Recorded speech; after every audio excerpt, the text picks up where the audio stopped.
এইবার থেকে UGC net এক্সামে কি নেগেটিভ মার্কিং যুক্ত হচ্ছে? ডিসেম্বর মাসে ইউজিসি নেট যে এক্সামটা হবে সেই এক্সামের পরীক্ষার প্যাটার্নটার মধ্যে কি পরিবর্তন ঘটতে পারে?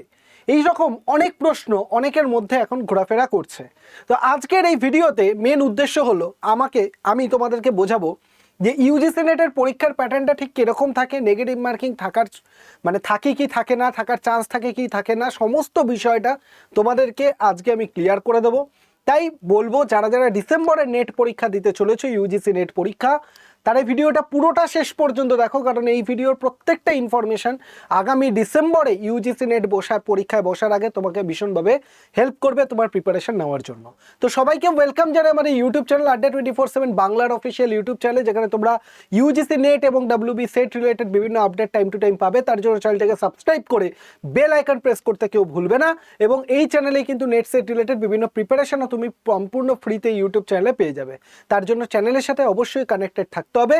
এবং এক্ষেত্রে নেট সেটের ক্ষেত্রে আমি তোমাদের সৌভিক স্যার সবসময় তোমাদেরকে সাথে রয়েছি, তোমাদেরকে গাইড করার জন্য, তোমাদেরকে সব কিছু ব্যাপারে হেল্প করার জন্য।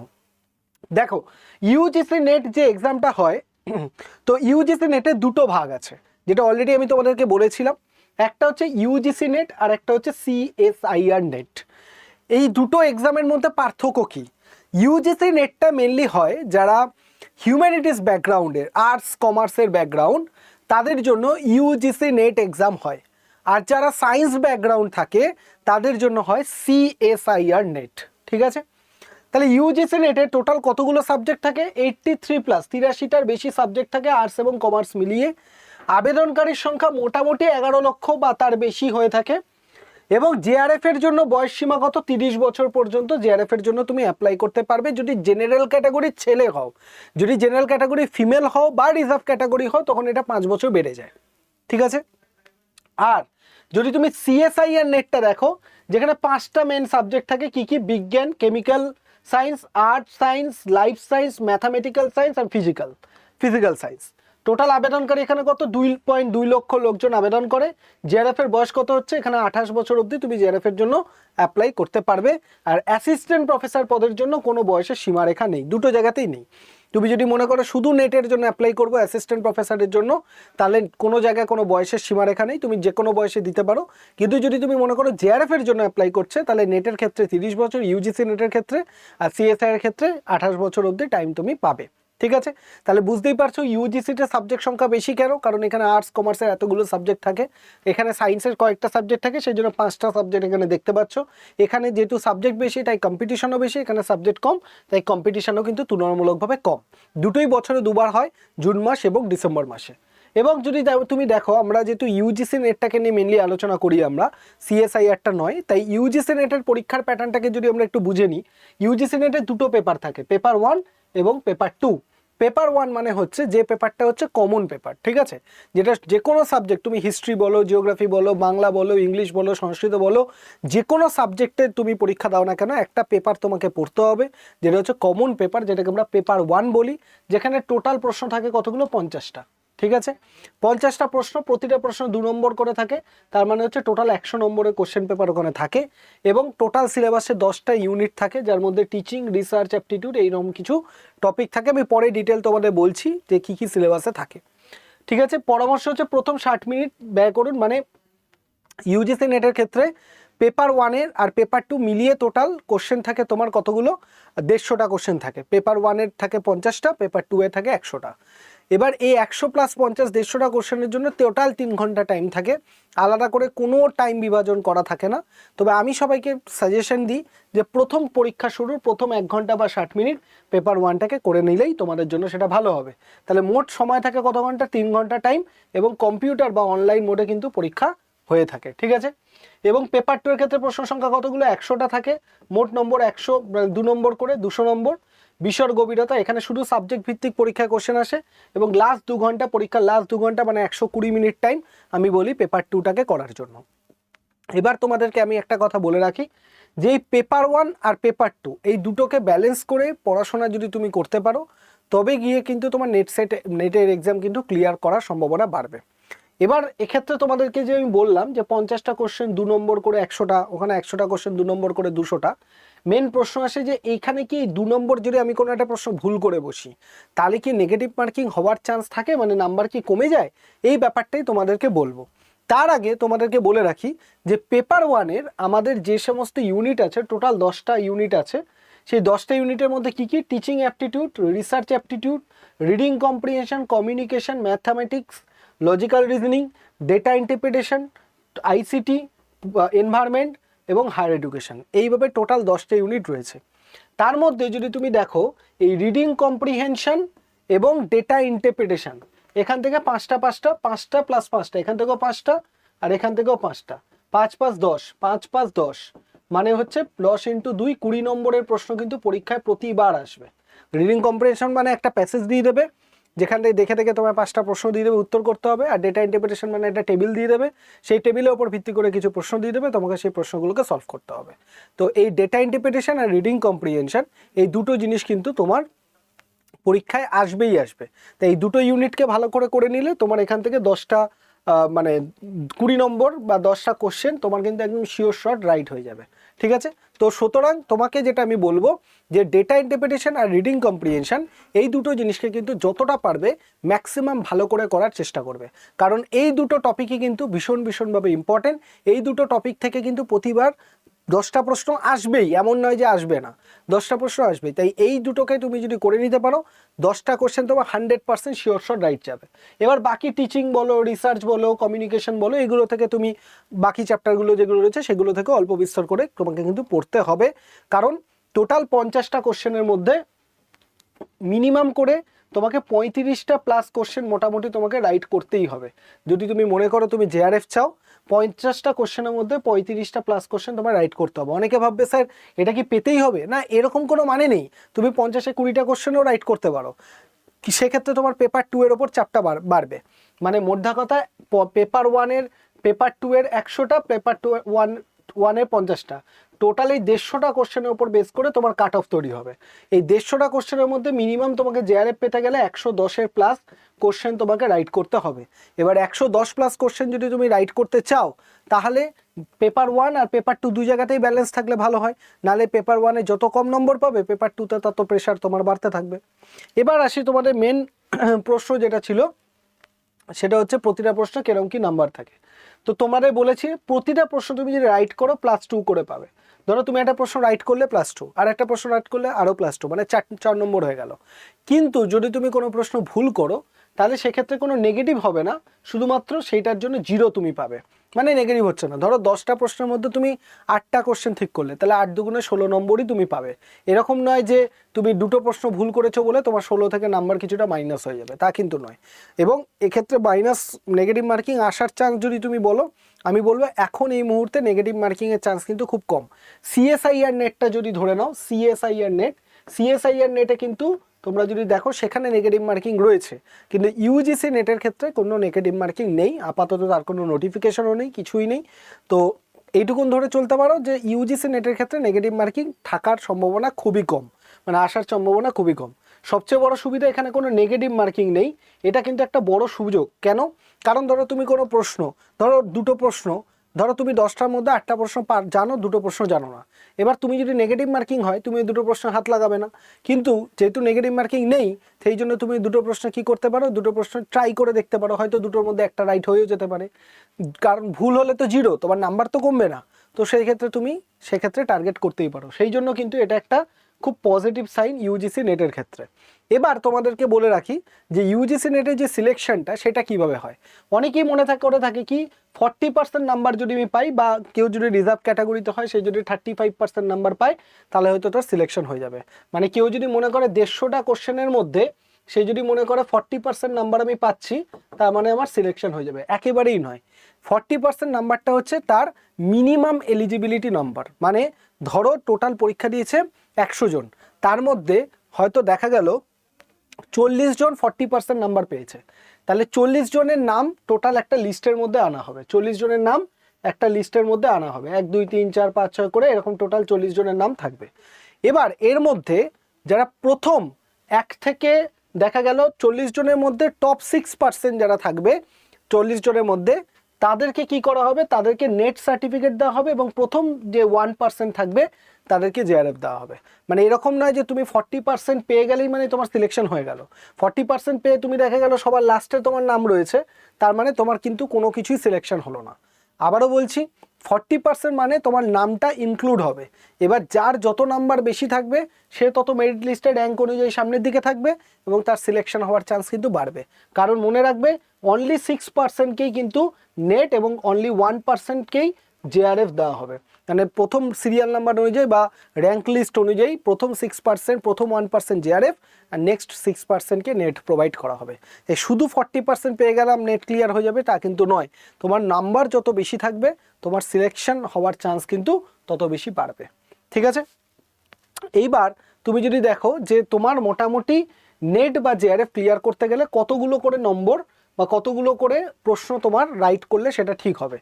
তো আমি যদি তোমাদেরকে বলি যে মোটামুটি উইনিং ফর্মুলা যদি তোমরা দেখে নাও, যে পেপার 1-এ তুমি মোটামুটি 70+ নম্বর মানে 35টা কোশ্চেন তোমাকে রাইট করা উচিত, এবং পেপার 2-এর ক্ষেত্রে 70টা কোশ্চেন মানে 140 নম্বর। মানে পেপার 1-এর ক্ষেত্রে 35টা কোশ্চেন, পেপার 2-এর ক্ষেত্রে 70টা কোশ্চেন। মানে 35 + 70 যদি আমরা দেখি, তাহলে 35 + 70 যদি আমরা তুমি দেখি,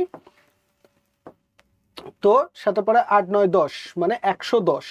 110+ যদি তুমি স্কোর করতে পারো, সরি এটা 5, 110 কেন, 105 হবে, 35 + 70, হ্যাঁ তো এটা কত হচ্ছে, 105 হচ্ছে। ঠিক আছে, 105। তো এই যে 105+ কোশ্চেন যদি তুমি রাইট করতে পারো, তাহলে ধরে নেবে যে তোমার জেআরএফ হওয়ার চান্স কিন্তু তত বেশি। এই যে জেআরএফ এর ক্ষেত্রে তুমি দেখছো 105 মানে কত, 105 মানে 2 দিয়ে গুণ করে দাও, 105 মানে হচ্ছে 210। ঠিক আছে, তাহলে 210 নম্বর যদি তুমি পাচ্ছ, তার মানে তোমার হচ্ছে জেআরএফ এর চান্স তত থাকবে। দেখো 200-র বেশি, এই যে কাঁটাটা দেখো, 200 থেকে 210 থেকে 220-র মধ্যে যদি তোমার নাম্বার থাকে তবে তুমি জেআরএফ এর জন্য চান্স পাবে। আর যদি তুমি 185 থেকে 195 খানা কোশ্চেন মানে নম্বর যদি পাও, তার মানে তোমার নেট হওয়ার সম্ভাবনা বাড়বে। মোদ্দা কথা, এই 200-র বেশি নাম্বার তোমাকে রাখতে হবে, তবে গিয়ে তোমার জেআরএফ এর সম্ভাবনা বাড়বে। মোটামুটি তুমি চেষ্টা করো পেপার 1-এ 35টা কোশ্চেন রাইট করা, আর পেপার 2-এর ক্ষেত্রে 70টা কোশ্চেন রাইট করা। তারপরে 35 + 70 মানে হচ্ছে 105 খানা কোশ্চেন তোমাকে রাইট করতে হবে। তবেই গিয়ে তুমি কি করতে পারবে, 105 খানা কোশ্চেন রাইট করে ফেললে তবে তোমার কি হবে, তবে তোমার জেআরএফটা সিকিওর হলো। ঠিক আছে, আর যদি 100-র কম মানে তুমি যদি 100-র কম কোশ্চেন রাইট করো, ধরো 95টা কোশ্চেন রাইট করলে কি 92টা কোশ্চেন রাইট করলে, তাহলে নেটের সম্ভাবনা বাড়বে। আর 95-এরও নিচে যদি তুমি নেমে যাও, তাহলে ধরে রাখো তোমার কোনোটাই কিছু হবে না। ঠিক আছে, তো আশা করি তোমাদের কাছে পুরো বিষয়টা ক্লিয়ার। এবার আলটিমেট লুপ যেটা আমি তোমাদেরকে বলবো, এখন থেকে ডিসেম্বর অবধি যদি তুমি দেখো, তোমার কাছে 5টা মাস সময় রয়েছে। আগে নিজের মাইন্ডসেটটাকে ঠিক করো, নিজের মাইন্ডসেট বা আত্মবিশ্বাসটাকে ঠিক করো যে আমি এক্সামটা ক্লিয়ার করতে চাই, মানে এক্সামটা আমি ক্লিয়ার করবই, এইরকম মাইন্ডসেট নিজের মধ্যে আগে তৈরি করো। যদি এরকম মাইন্ডসেট তোমার তৈরি হয়ে থাকে, তাহলেই তুমি দেখবে তোমার মধ্যে আস্তে আস্তে পড়াশোনা ধীরে ধীরে তৈরি হবে। ঠিক আছে, তুমি দেখবে তখন আস্তে আস্তে কী হবে, তোমার মধ্যে কনফিডেন্স আসবে, তুমি স্ট্র্যাটেজি খুঁজবে, স্ট্র্যাটেজি থেকে সেগুলোকে এক্সিকিউট করার চেষ্টা করবে। ফাইনালি তুমি নিজের মধ্যে প্রিপারেশনটাকে বুস্ট আপ করে আস্তে আস্তে সাকসেসের দিকে এগোবে। কারণ সবার আগে তোমাকে আগে জানতে হবে যে এক্সামটা আমি ক্লিয়ার করব, কেন ক্লিয়ার করব, ওয়াই। এই ওয়াইটা যদি আমার কাছে ক্লিয়ার থাকে, ওয়াই কেন এটা ক্লিয়ার করা দরকার, এটা যদি আমার কাছে ক্লিয়ার থাকে, তাহলেই তুমি দেখবে স্ট্র্যাটেজি খুঁজবে, পড়াশোনা করবে, নোটস বানাবে, মক টেস্ট দেবে, তাহলেই কিন্তু তোমার কাছে সব কিছু ক্লিয়ার হবে। তাই সবাইকে বলবো, এখন থেকে তোমার কাছে আছে আর 5টা মাস। এই 5টা মাসের মধ্যে 3টে মাস কি 4টে মাসের মধ্যে চেষ্টা করো পুরো সিলেবাসটাকে শেষ করা। দেন লাস্ট 1 মাসের মধ্যে যত বেশি পারবে মক টেস্ট, সেই মক টেস্ট দেওয়া এবং প্রিভিয়াস ইয়ারের কোশ্চেন পেপারও সলভ করা। তো যত এরকম তুমি করতে পারবে, তত তুমি জানবে তোমার সিলেকশন রেট কিন্তু বাড়বে। কারণ একটা জিনিস সবসময় মাথায় রাখবে, কোনো এক্সামকে ক্লিয়ার করতে গেলে কি কি দরকার, যে কোনো এক্সামকে ক্লিয়ার করতে গেলে সবার আগে যেটা দরকার সেটা হচ্ছে সিলেবাস। যে কোনো এক্সামকে ক্লিয়ার করতে গেলে সেটা হচ্ছে সিলেবাস। ঠিক আছে, এইটা সবার আগে দরকার, সিলেবাস। সিলেবাস দরকার। 2 নম্বর যেটা দরকার সেটা হচ্ছে সিলেবাসের পর যেটা হচ্ছে সিলেবাস থেকে শর্ট নোটস বানানো। ঠিক আছে, 3 নম্বর যেটা দরকার সেটা কি, শর্ট নোটসের পর 3 নম্বর যেটা হচ্ছে প্রিভিয়াস ইয়ারের কোশ্চেন পেপার, PYQs। ঠিক আছে, 4 নম্বর যেটা হচ্ছে মক টেস্ট, 4 নম্বর যেটা হচ্ছে মক টেস্ট। এই প্রত্যেকটা বিষয় যদি তোমার ক্লিয়ার থাকে, এই প্রত্যেকটা বিষয় যদি তোমার কাছে একদম থাকে ঠিকঠাক, তোমার সিলেকশন কেউ আটকাতে পারবে না।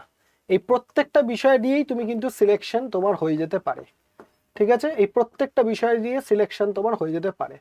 এবার তুমি যদি মনে করো যে তুমি সিলেবাস ডাউনলোড করে সিলেবাস ধরে ধরে পড়া স্টার্ট করলে, ঠিক আছে? এবার তুমি প্রতিটা টপিক পড়বে, পেপার 1 পেপার 2, তার শর্ট নোট বানালে, তারপর তার প্রিভিয়াস এর কোশ্চেন পেপার দেখে সেখান থেকে অ্যানালিসিস করলে, তারপর মক দিলে, এগুলো করতে তোমার অনেক টাইম লেগে যাবে।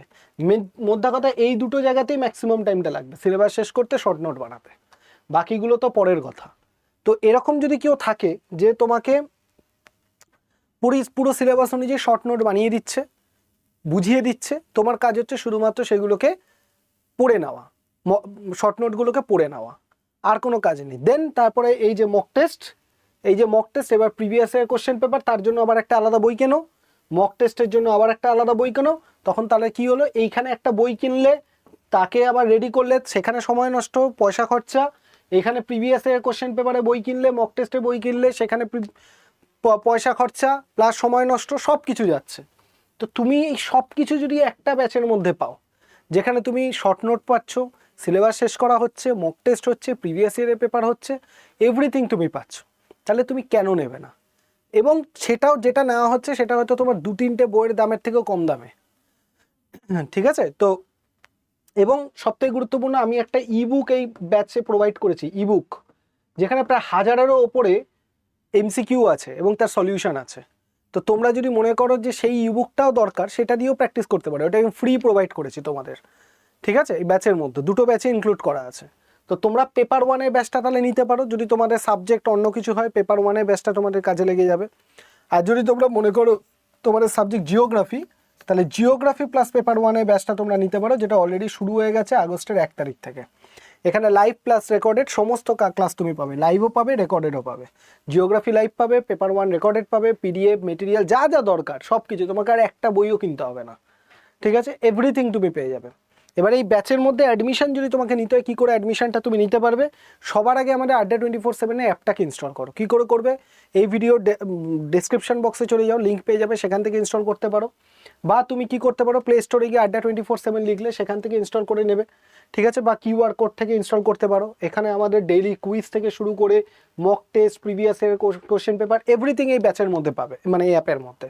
তো এই অ্যাপটাকে আগে ইনস্টল করো।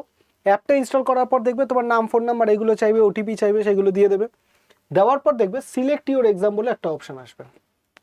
এই সিলেক্ট ইউর এক্সাম থেকে নিচের দিকে যাবে, স্টেট এক্সাম বলে অপশন পাবে। স্টেট এক্সাম থেকে নিচের দিকে যাবে, দেখবে ওয়েস্ট বেঙ্গল বলে অপশন তুমি পেয়ে যাবে, ঠিক আছে? এবার ওয়েস্ট বেঙ্গল থেকে দেখবে ওপরের দিকে এই জায়গাটা ওয়েস্ট বেঙ্গল লেখাটা চলে আসবে, গেলেই তুমি বুঝবে যে তুমি ঠিকঠাক জায়গায় পৌঁছে গেছো। এবার যদি দেখছো তোমার এই লিস্টটা আসছে না, তুমি পাশে এই লিঙ্কে এই ছোট্ট অ্যারোটায় ক্লিক করলেই তুমি দেখবে এই লিস্টটা তোমার কাছে চলে আসবে, সেখান থেকে ওয়েস্ট বেঙ্গলটা করে নেবে। এবার ধরো ওয়েস্ট বেঙ্গল তুমি করে নিলে, ওয়েস্ট বেঙ্গল করার পর নিচের দিকে ডান দিকে স্টোর বলে অপশান আছে, স্টোর অপশানে তুমি ক্লিক করবে। স্টোর অপশানে ক্লিক করার সাথে সাথে তুমি দেখবে এখানে ফাইন্ড প্রোডাক্ট বাই এক্সাম বলে ভিউ অল লেখা রয়েছে। এই ভিউ অলে তুমি ক্লিক করবে, ভিউ অলে করলেই দেখবি ইউজিসি নেট বেঙ্গলি বলে অপশান পেয়ে যাবে। ইউজিসি নেট বেঙ্গলিতে ক্লিক করলে দ্বিতীয় নম্বরে দেখবে একটা ব্যাচ পাবে 6099 টাকা, এই ব্যাচটা নিতে পারো। আর যদি পেপার 1-এর জন্য দেখো তাহলে 2099 এই ব্যাচটা দেখতে পারো। যদি তোমার মনে হয় যে ব্যাচ নেবে না, শুধু বই পড়বে, তাহলে এই বইয়ের জন্য নিতে পারো, এটা 509 টাকা রয়েছে এই ব্যাচটা। মানে এটা বই, এটা অনলি 3টে বই পাবে। বই মানে তোমার বাড়িতে যাবে হার্ড কপি, পেপার 1-এর বই। যদি তোমার মনে হয় যে তোমার ব্যাচ দরকার নেই, শুধু বই পেলেই হবে, তাহলে তুমি এক্ষেত্রে এই বইটা নিয়ে নিতে পারো, যেখানে পেপার 1-এর 3টে বই আছে, 3টে বই প্র্যাকটিসও পাবে, মক সিলেবাস শেষ সব কিছু পাবে, তাহলে এই বইটা তুমি নিয়ে নিতে পারো। আর যদি তোমার মনে হয় ক্লাস প্রয়োজন রয়েছে পেপার 1-এ, তাহলে এই ব্যাচটা নিতে পারো। আর যদি মনে হয় জিওগ্রাফি প্লাস পেপার 1 দরকার, দেন এই ব্যাচটা তুমি নিতে পারো। নেওয়ার পর তুমি যেটা ক্লিক করলে, ক্লিক করার পর দেখবে ইউজ কয়েন অপশান রয়েছে, ইউজ কয়েন করার পর কুপন অ্যাপ্লাইডের কুপনটায় ক্লিক করবে। কুপনের জন্য আমার সাথে হোয়াটসঅ্যাপ করে নেবে, আমি তোমাদের বলে দেবো। তাহলে এটার দাম হয়ে যাবে, জিওগ্রাফি প্লাস পেপার 1-এর দাম হবে 5870 টাকা, আর এটার দাম হবে 2099 টাকা, 2099, ঠিক আছে? ভ্যালিডিটি কত? সব 6 মান্থসের ভ্যালিডিটি, মানে আগামী ডিসেম্বর মাসের জন্য। এবার কেউ যদি মনে করে সে আগস্ট মাসে নি, মানে তুমি যবে থেকে নিচ্ছ তবে থেকে 6 মান্থস, 6 মাস এটা ভ্যালিডিটি থাকবে, ঠিক আছে? এবার তোমার যদি মনে হয় যে তোমার আমার সেটা কন্ট্যাক্ট করে ইনফরমেশান নিয়ে ওই কুপন কোডটাকে নেওয়া দরকার বা কিছু হেল্প দরকার, বা আমাদের হোয়াটসঅ্যাপ গ্রুপে জোড়া দরকার, যেখানে তুমি সমস্ত ইনফরমেশান সব কিছু পাবে। তার জন্য এই যে নাম্বারটা দেখতে পাচ্ছ 85839065 এই নাম্বারে তুমি নেট সেট লিখে আমাকে হোয়াটসঅ্যাপ করবে। আর যদি তোমার সাবজেক্ট জিওগ্রাফি হয় তাহলে তুমি নেট সেট জিওগ্রাফি লিখে হোয়াটসঅ্যাপ করবে, ঠিক আছে? নেট সেট জিওগ্রাফি লিখে আমাকে হোয়াটসঅ্যাপ করবে, আমি তোমাদেরকে গাইড করে দেবো যে কি করে তুমি ব্যাচ নিতে পারো, হোয়াটসঅ্যাপ গ্রুপে জয়েন করে দেবো, বা যা যা প্রবলেম সব কিছু আমি তোমায় বলে দেবো, ঠিক আছে? তো আশা করি তোমাদের কাছে ক্লিয়ার হয়েছে পুরো বিষয়টা। আর যদি কোনো রকম কোনো সমস্যা থাকে ভিডিওর কমেন্ট সেকশনে জানাবে, আমি তার উত্তর দিয়ে দেবো। আর ভালো লাগলে একটা লাইক করে দেবে এবং শেয়ার করে দেবে ভিডিওটা সবার সাথে। দেখা হচ্ছে নেক্সট ভিডিওতে। সবাই ভালো থাকো, সুস্থ থাকো, আর চ্যানেলের সাথে কানেক্টেড থাকো। থ্যাংক ইউ সবাইকে।